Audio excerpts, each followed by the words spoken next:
Little known facts about Goran. He has joint custody of a cat that he catnapped from his neighbors. And he also has 7 tattoos. And one of those tattoos is an Adobe tattoo. Let's welcome Goran. Yo.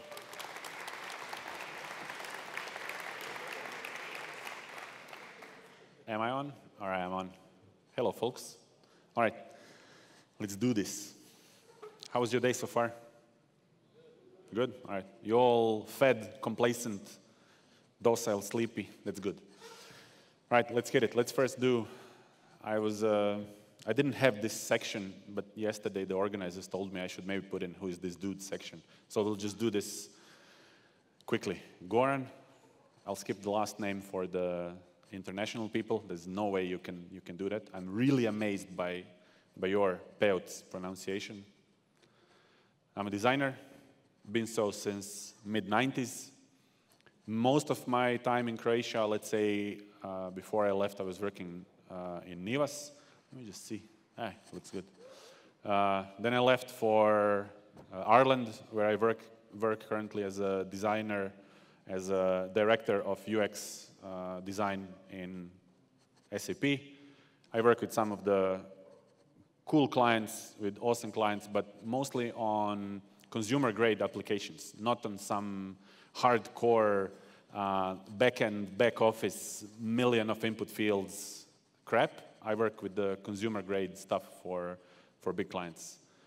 All right, let's do this. So software industry is making us stupid. To understand how and why and what is happening, we first have to introduce the concept of cognitive artifacts and how our skills function to begin with.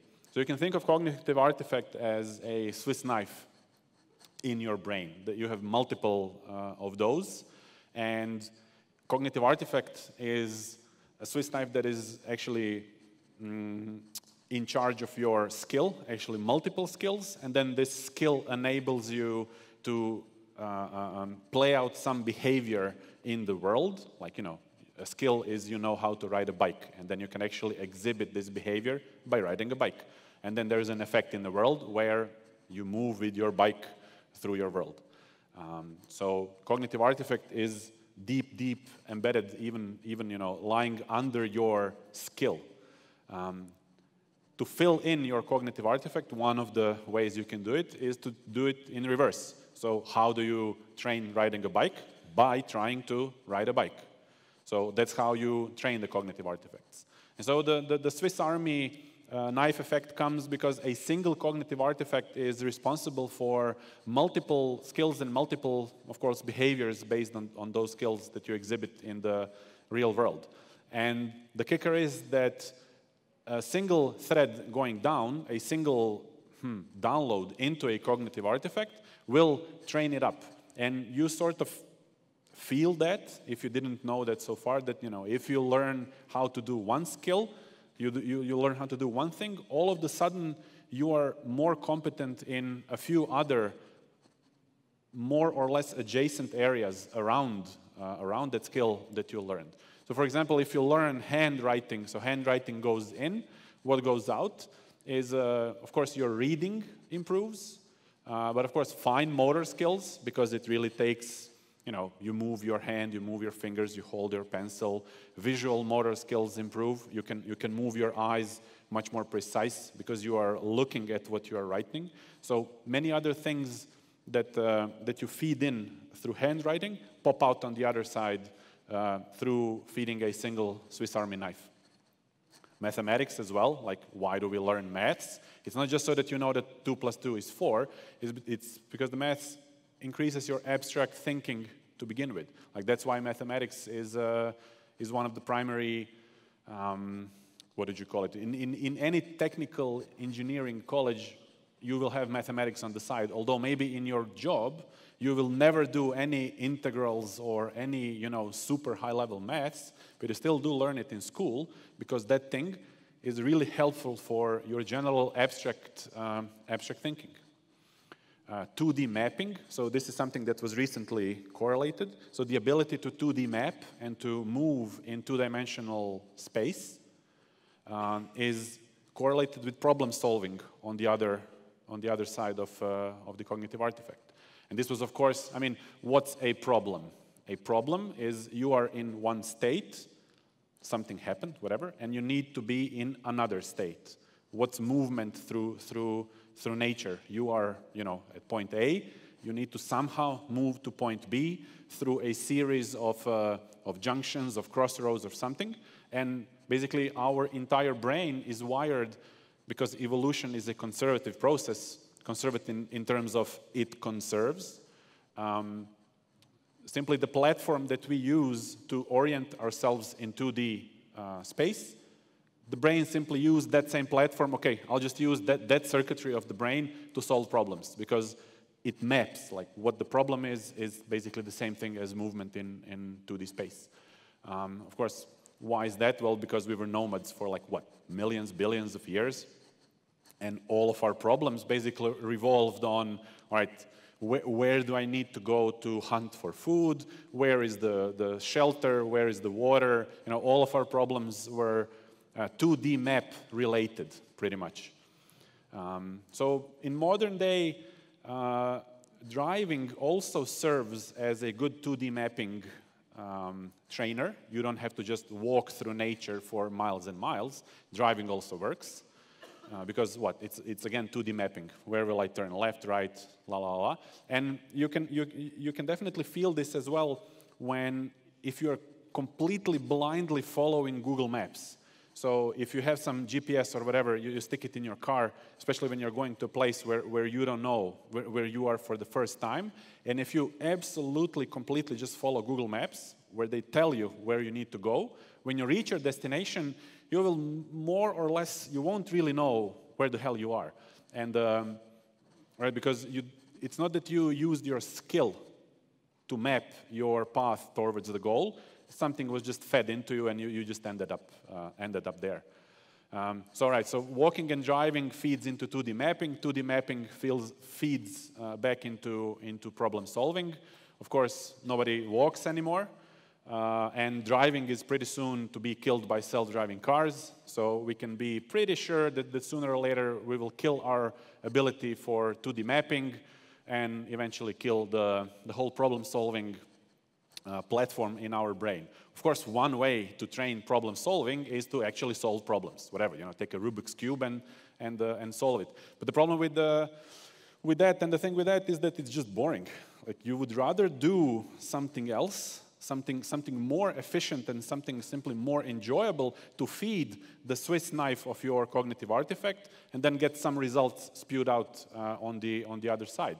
And you can see this in the Karate Kid's wax on, wax off. So whoever of you youngsters here didn't watch Karate Kid, do so. So what are they doing? They are waxing, but then actually no, they're training the moves. But even better example in Karate Kid is catching a fly. So when the sensei tells him to catch a fly with chopsticks, you're not actually catching a fly. What you're training is reflexes, precision, patience. Like, you have to, it's actually much better strategy to just wait for the fly to fly in front of you and then to catch it than to run behind it. So, catching a fly is not actually catching a fly. It actually teaches a bunch of skills that are required for karate lessons. And that's one of the ways how you can feed your Swiss knife of karate skills. All right, so in short, one skill goes in, feeds your Swiss Army knife, multiple skills and behaviors, of course, based on those skills, exhibit on the other side out. Okay, so if we go into the software of the last century, there's enough older people in here to remember that everything was horrible.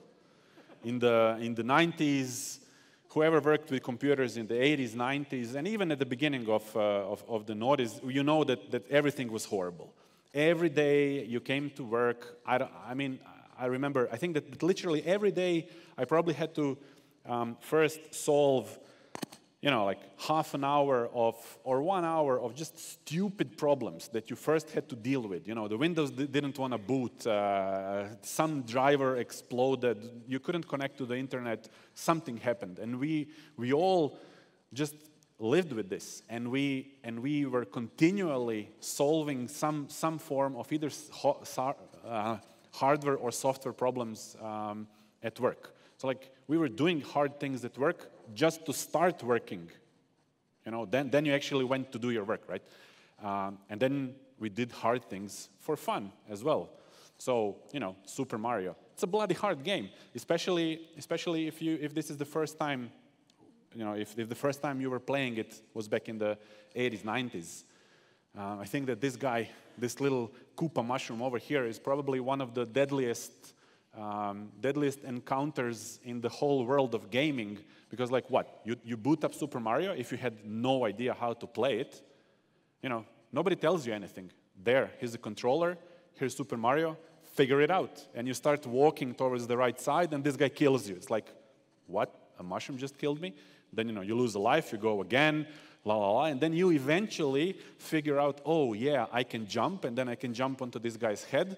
And these were hard things to figure out, especially if you were a kid.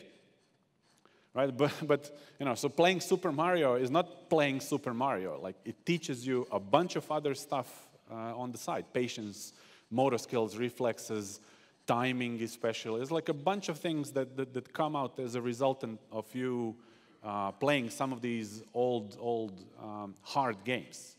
And of course, as with work, even to get to play the damn game, you had to solve a bunch of problems.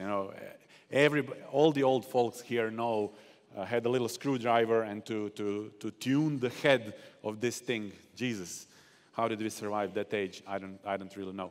But we were doing bunch of hard things, hard cognitive, just problems, solving problems day in, day out, just to go through our lives. Like looking at this and knowing what pains I had to go just to play a bloody hard game, and then compare it with today's. You tap a button that downloads a game, and you're done, and then you play a game. It's like mind-blowing.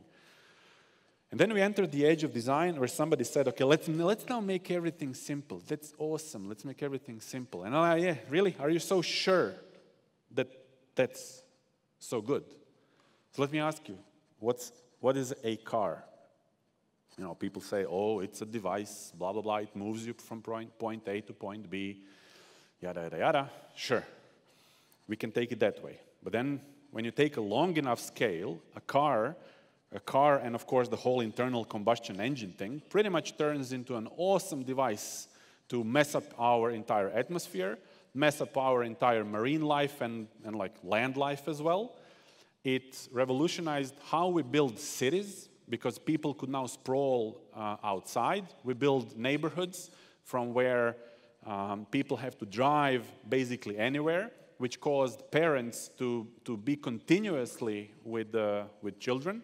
And in all of the, like in the States and most of the Western Europe, this taxi mom, it is a thing. Like, moms cannot basically work because they have to drive their kids everywhere. They have, you can't leave them just outside, because there's nothing outside. And in the suburbs, it's just houses. Like, anything interesting is happening inside of the city. And then these kids started requiring medals for participation and for last places. We've completely lost any sense of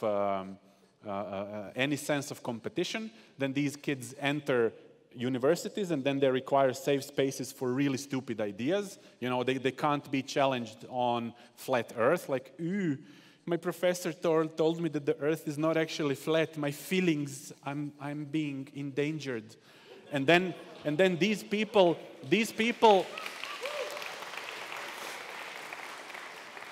and then these people enter workforce, and then they realize, shit, there are no participation prizes for last places. You can get fired. A whole host of other things happen that you didn't encounter so far because you were living this completely sheltered, isolated life. It's just horrible. And so, like, yeah, on a long enough time frame, car is not a thing that takes you from A to B. It's something much different, right? And so like on a long enough time frame, this idea, let's make everything simple, it might not be a good idea. We might be, you know, making our users and making people all around us stupid because we completely fail to train them, right? And that's how you end up with all of the young generations requiring instant gratification, because all of our software now gives you some form of instant gratification. Like any computer game you fire up, pretty much as soon as you fire up the game will give you 3 stars just because you launched it, right? So there's some, yeah, you're so amazing, you launched the game, so here's instant gratification for you. And you guys know the marshmallow experiment, where, so okay, they did this, I think in the 80s. So they set a kid in a room, and they put one marshmallow in front of the kid. And so the researchers came up with some fake reason why they need to leave the room.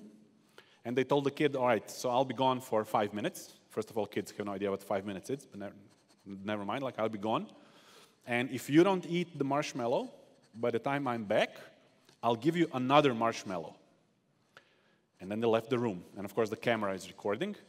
And of course, half the kids, as soon as the researcher leaves the room, just munches the whole thing. The other half were patient. Like, watch the video, it's amazing. You have like instant gratification marshmallow on YouTube, just watch it, it's amazing. And of course, they tracked these kids later in life, and it's a clear predictor that the kids who didn't eat the marshmallow and waited for the second one fared way better than the kids who were just seeking for instant gratification. So like delaying your gratification is simply a good life strategy. And we are not teaching our users that. Like all of the software that we build is like based on just instant gratification, some pop-up, some stars flying around the screen. Failure to read books, it's like nobody has time to read books. The attention spans have gone all the way down. We are not teaching people how to solve problems, because all of the software pretty much solves problems for them. All the software and hardware built around it. We just solve all the problems automatically for the user. The communication has gone down the poop. Nobody even knows how to speak anymore. Attention spans have dropped completely. And in turn, you know, what happens is that simple stuff that we produce makes simple users, and it's a closed magic loop. Like then the next generation of users is requesting even simpler stuff because they can't figure out anything that's even a little bit more complex. Because like how could they even figure it out? Like the computer games that they're playing are super simple. The software at work that they are using is super simple, provided that they do, you know, some office type of software-related stuff, and it's just a magic loop. And I'll show you an example. So this is what was happening with my guys in Dublin, in the team of Dublin. So we have a movie nights, and you know we suggest what movies should we be watching, la la la la. And I gave them my Pixel Pushers. That's the name of the team in Dublin. I told them to watch District 9, and this girl, she's one of our interns, so she's 20, 21. Currently watching District 9, I feel some bit accomplished by watching a movie. See, that's an accomplishment, watching a movie. Just hope that I'll make through it all in one go. And I'm like, so I'm the blue guy there. Why wouldn't you? Also turn off the damned phone and concentrate on one thing at a time. And she says, oh, it's a long film. It's going down now. And I'm like, so it'll be a progress if I make it through. It's a start. I'm used to 40-minute shows, if even. All right, so that's the state of 20-year-olds now. They like following, and I checked it. So District 9 is 152 with credits, so it's about 145. Like, how many of you have, when you were 20-somethings, had a problem watching 1.5 hour movie? Like, you could actually concentrate for 1.5 hours and watch the damn movie. There's the other issue, of course. So this is from our Slack. Hey, Goran, we've got to work with Neve and Colin on how they present design work. It's difficult to follow, and at times, blah, blah, blah, blah, blah. So I snipped out part of the conversation, and basically our our conclusion is there's some serious lack of knowledge of how to speak. Like they simply cannot present, they cannot speak. It's really awkward, and it's all our fault because, like, where would they train? You know, like half the software that they use, they just rely on communication through animated GIFs, emojis, and whatever. Like, how can they learn? We have removed completely that ability from them. And, you know, we had a big design push in SAP a few years back where we simplified a lot of the business software. So I'm not in business software division there, but, like, you know, they are next door to me, so I know what they're doing.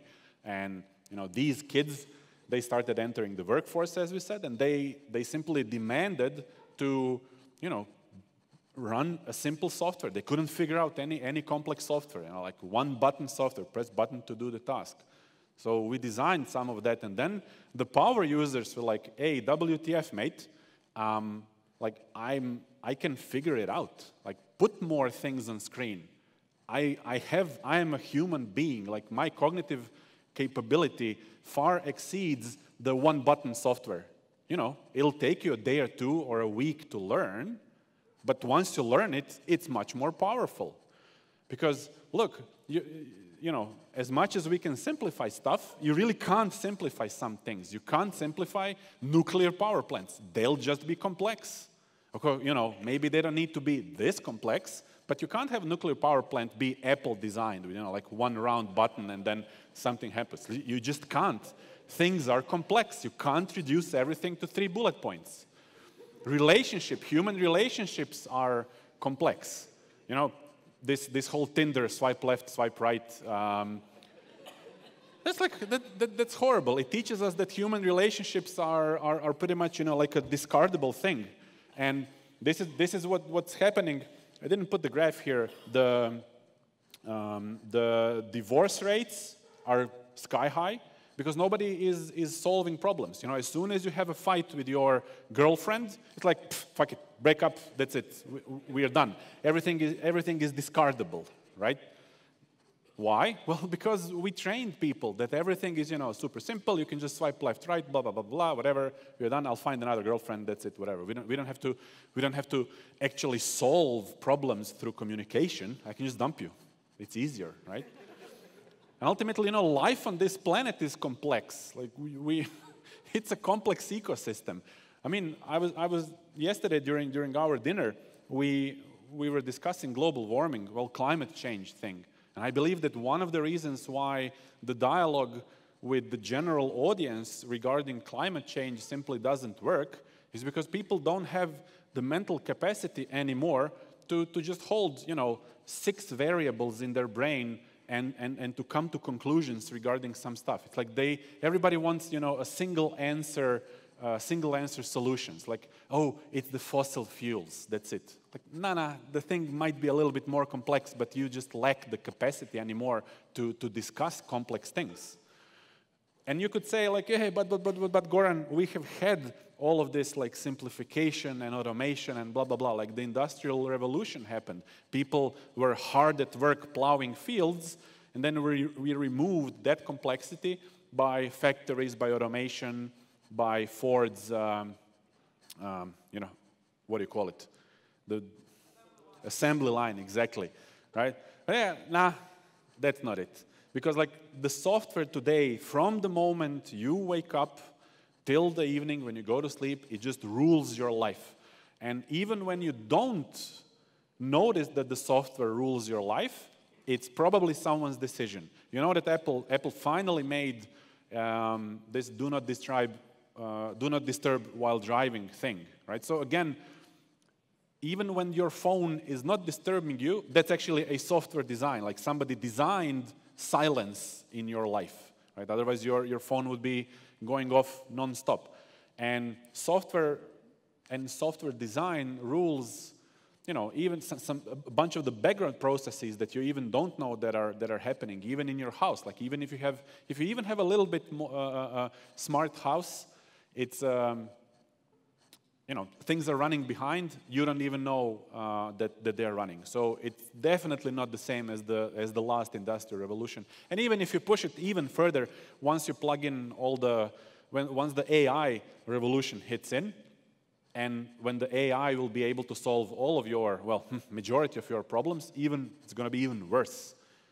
You will have zero input in with your cognitive powers to train them, right? So the whole thing is just woven into your entire life. And we are essentially robbing people of the opportunity to train their cognitive artifacts. We're just robbing them. We are removing one piece by one piece of what makes us human, actually. I mean, our intellect and our capacity to understand things, to figure things out, we're just slowly, piece by piece, removing that. And you all know, back in the day, I used to be a phone book. I could remember like 50 phone numbers. But now what? You barely know your own phone number, right? Because you need it for registration to your website. How many of you know phone numbers of your significant others? So that's like not even half the room, all right? How many of you know more than 10 phone numbers? Cool. All right, so, but there's one caveat later. Right? So we removed that. Yeah, exactly. But still, there's a lot of phone numbers that you could theoretically know, right? And so, like, if you remove piece by piece of this puzzle, and like imagine all the pieces of the design puzzle today that they are integrated in your life. Just go on any like techie website and see what next idiotic thing has Silicon Valley produced next, and integrate all of those in your life. You would probably be, from the moment you wake up all the way till you go to sleep, there's a device for that. There's like a robot that'll, you've seen it, that was recently, those robotic hands in the kitchen. So just hands that like prepare your food, so like you don't even have to prepare food. You can be completely devoid of what food is. Already kids think that meat simply comes from a supermarket in a plastic box. Like they're completely devoid of, oh no, there was like actually an animal behind the whole thing. If you remove now even food preparation from the whole process, it's like even worse. Like we're removing all of these puzzles with clever design. Actually, when I go shopping, I don't know what's the state here in Croatia at this point, but like when I go shopping for groceries and I look at the carts of other people, it's all ready-made food. It's all like ready-made TV dinners. Like nobody is buying any more raw ingredients to prepare them at home. People are just buying ready-made thing. You pop them in a microwave oven, you press a button, you pull it out. That's it. Why? Well, most likely because nobody actually teach them that how to prepare food. Like that whole skill and whole cognitive artifact has been just removed from them, or better yet, not removed, but like they never got the opportunity to train it in the first place. So like it's going to be a bloody nightmare once you remove little by little, piece by piece, you remove all of these puzzles. So too long didn't pay attention. That's the new one. We're removing challenges from people's life, but challenge is essential to growth. How you all even came to be in this room was through a series of challenges. And we're removing these challenges, and we are making people stupid in the process. So I'll talk a little bit about the solutions, and then some, as I said, some caveats and some small ramblings at the end. So first one is just stop being bad parents.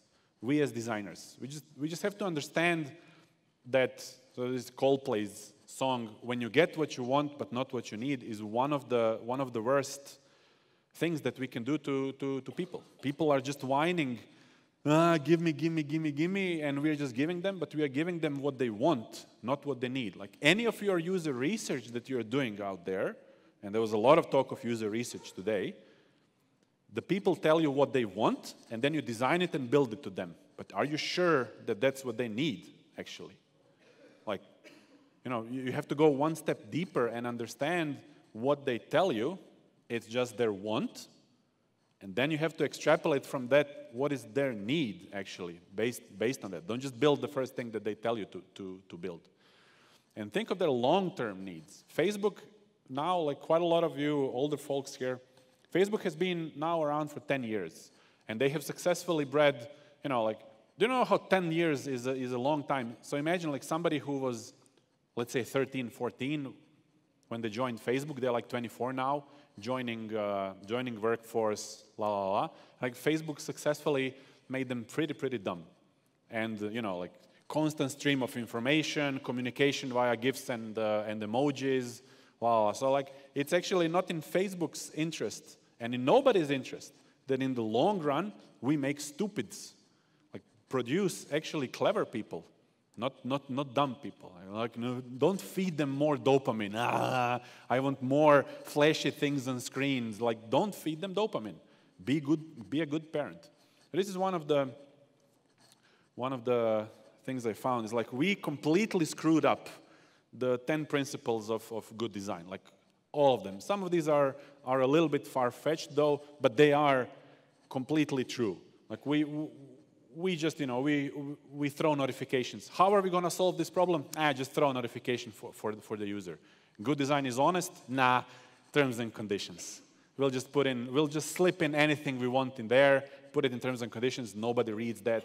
Good design is long-lasting? No, we've made it temporary. Like, can you imagine actually designing a thing that you can be proud of for the next 5 to 10 years? Is that even a thing anymore? Being proud of your designs 10 years down the line? Nah, we'll redesign it next week. Like, why? Well, we completely screwed this up. And yeah, this is like Envision saying 5 secrets to designing an addictive product.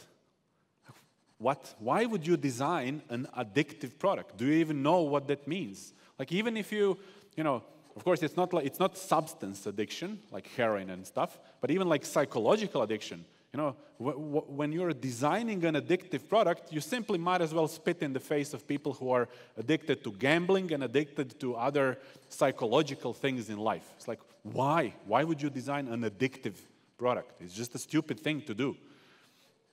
Second, introduce standards. So if you're building a house for yourself, nobody cares. Just build a house for yourself. If it collapses, it'll kill you. Nobody cares. But if you're building a thing that houses hundreds and thousands of people, building skyscrapers, building this building, among other things, there are some standards. You can't just build this building. It has to be inspected. There's like a bunch of standards introduced into this building. And you'll say, yeah, sure, there are some standards, you know, like accessibility standards. But they're not really, you know, somebody came up with them. It's not like they're enforced. You can just build a website that blind people cannot access at all. They're not real standards. They're just like, you could say, recommendations, so to speak, right? And people often go like, oh, big government. I don't need somebody to tell me what do I put in my website. But you people often forget that everything around you is controlled by standards through government. Like especially, who flew here? Who came here with an airplane? All right, so like everything in your journey, from your home to here, was built, was allowed, was enabled by a standard imposed or at least checked by some, let's say, government level thing. Airports, flight safety, airplane safety, airport over here, the roads, like who builds roads? It's not privately maintained, right? This entire place that we are in, how can you be sure? Look at this metal piece above us. Look at this damn thing. Is any one of you afraid that this thing will fall down and like, you know, smash this like 4th and 5th row? Probably no, right? Or now that I mentioned, maybe you are, right? But it's like somebody inspected this. It's good. Why don't we have standards that go and inspect bloody Facebook? There's like billion of people on Facebook every day with 0 standards. Facebook can do whatever they want. You know that they've done that psychology research where they tweaked people's feed so that the feed is a little bit more pessimistic versus a feed being more optimistic, and they've tracked those people to see how will the mood of those people develop over the next few days. And of course, people who were fed more pessimistic news and pessimistic stuff, were more pessimistic themselves. And like, this sounds like, yeah, great for Facebook, but no, man, like they've done a horrible thing to billions of people, and nobody's monitoring that. Like, there are no standards being imposed on any of the software industry. It's just Wild West, and it's horrible. And then eventually introduce spots for growth and challenge. I really, eventually helping people to become better in life, not worse. And one of the solid examples is, where is the Instagram Pro? Instagram, Facebook's, well, they bought it. You take a photo, you click a filter, it's like a one-button action. Why isn't there like a little cog that says like more, or like you have 4 most of your favorite filters and then more, which just takes you basically to like a Lightroom lighter version, where the users could actually start growing. They could understand more about photography. You could really introduce in some of these complex softwares, some of these big companies who really have pretty much infinite amounts of money, you could introduce bits and pieces that are helping the users grow as people, instead of keeping them, stupid and docile and forever pressing this one filter button before they upload a photo. You can open the door into the whole another world for them, which will enable them to train, their cognitive artifacts, Swiss Army knives, and potentially become better people, not worse. And one quote from Kierkegaard from 1864: "For when all combine in every way to make everything easier, there remains only one possible danger, namely that the ease becomes altogether too great. Then there is only one want left, though it's not yet a felt want." So in 1800s, it was not yet a felt want, when people will want difficulty. And so it was in 1800s that he figured out that it's not yet a felt want, and I do think that now it's actually a felt want. And many of you here, especially the old folks, so yeah, some of these caveats, as I said, like most of this doesn't concern you in particular. Like you are all, you're here on Friday. Let's start with that. You don't have to go to your cozy office jobs, and you can be here on Friday. So we as society, something about 20 years back, split into simply 2 IQ groups. High IQ group, low IQ group, and we don't mingle. How many of you have friends who are, salesmen, checkout people in Consum? It's like nobody, right? Like 1 or 2, right? But look, we don't mingle. And the low IQ group is most affected with this. You, as the high IQ group, you will actively seek challenge on your own. Most of you either have like a hobby on the side, first of all, because you can time afford it to have a hobby on the side. You don't have to work 2 stupid jobs just to be able to survive. Or you are simply imposing some difficulty on you just because you feel that you need some difficulty. It can even be a physical difficulty. Like half of you are, I saw that now, like this marathon and running is getting popular in Croatia. Like everybody is running marathons these days. But it's still like you actively seeked this difficulty to build yourself as a person, as a character. An average Joe doesn't do that. An average Joe does their stupid daily job, which is completely meaningless. It's going to be automated any day soon anyways. Comes home, clicks 1 button on the TV, turns on Netflix, clicks 1 button on Netflix, watches a stupid movie, goes to sleep. There's like, brain zero cognitive activity. We, at least, if we wanted to watch a movie, like 20 years back, you had to jump through some hoops. You had to go to the rental store. Then they didn't have, the VHS tape was rented. You had to wait for 2 weeks. Can you imagine waiting for the tape to go back? Whereas today's instant gratification people, unless they can watch the movie immediately, they throw a hissy fit like, yeah, I can't watch this movie. We had to wait for weeks, bloody, before we could watch a movie. But generally, most of this doesn't concern you. But you're the lucky ones, and you don't form the majority of the population. And we are leaving the other sphere of people, the people who could not today be on events such as this, we're just leaving them behind. We're completely killing every ability that they have by feeding them oversimplified software, oversimplified content, oversimplified computer games. We solve all of their problems through automated solutions, and that's it.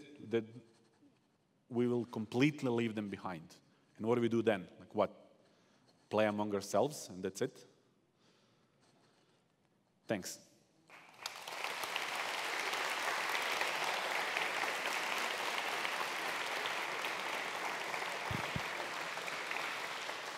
All right.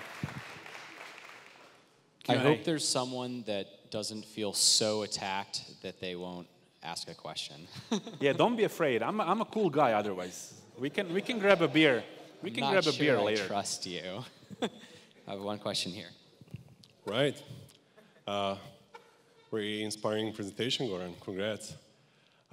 So could you maybe give us an example of how do you solve this problem? And by doing that, can you explain to us, because you are working in a very famous company, how do you marry business goals with these noble human goals that you have? Yeah. So I'll give you one example that we did recently and that I stood a firm ground. So we are currently building a design software. I just roughly call it that way. And one part of this design software is persona tool, where you can build your own personas for your projects. And